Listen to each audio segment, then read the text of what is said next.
জুলাই সনদ বাস্তবায়নের জন্য গণভোট দিয়েছে। আমাদের সাথে, দেশের সাথে যদি কোনো পয়েন্ট সাংঘর্ষিক না হয় তো অবশ্যই জুলাই সনদকে বাস্তবায়ন। আপনারা ভেবেছেন সেটাকে সরকারকে পতন করার জন্য না, বরং এদেশকে বিক্রি করার ষড়যন্ত্র চলতেছিল। এদেশের জনগণত্ববদ্ধ ভাবে সেই ষড়যন্ত্র রুখে দিয়েছে। জীবনের বিনিময় তারপরে সরকারকে উৎখাত করে এদেশকে রক্ষা করার জন্য জনগণ চেষ্টা করেছে, সাধনা করেছে, রক্ত দিয়েছে, পঙ্গু হয়েছে। আমরা কি চাই? আমাদের স্বাধীন দেশে স্বাধীনভাবে বসবাস করতে চাই। ৯২% মুসলমানদের দেশে ইসলামের খেলাফ কোন আইন হবে এটা আমরা চাই না।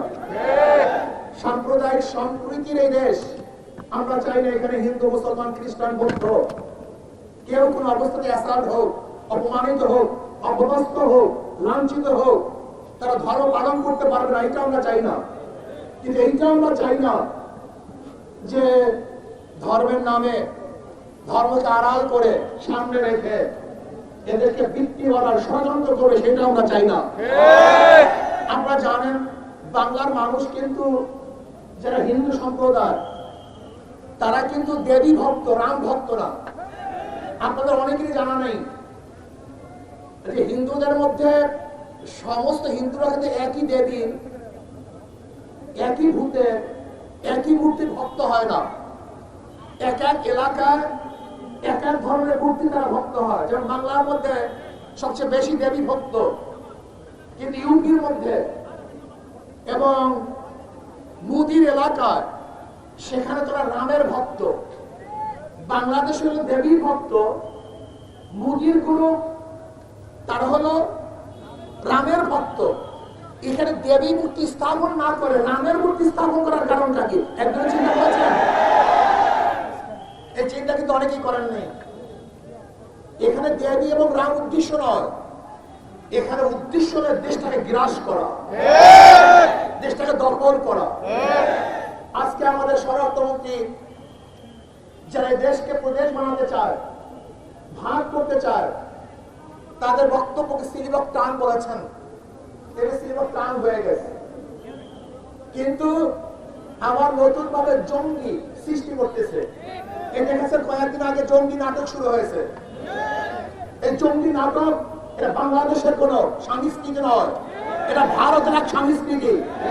এই জঙ্গি নাটকের মাধ্যমে এদেশের আলেম ওলামা মাদ্রাসা মুসলমানদেরকে ধ্বংস করার অস্ত্র হিসেবে ব্যবহার করেছে। আমার এই সরকার জঙ্গি নাটক শুরু করেছে। ভারতের বিভিন্ন লিডাররা ম্যাপ দেখায় যে বাংলাদেশ, পাকিস্তান, আফগানিস্তান, নেপাল, ভুটান সহ এই এরিয়া অখণ্ড ভারত হিসাবে তারা ম্যাপের মধ্যে বারবার প্রদর্শনী করেন যে আজকে হোক কালকে হোক এদেশ আমার ভারত হয়ে যাবে। সেখানে মেয়েদেরকে ধর্ষণ করে হত্যা করা হয়েছে। আজকে সেখানে মসজিদকে ভেঙে দেওয়া হচ্ছে, মাটিকে পুড়িয়ে দেওয়া হচ্ছে।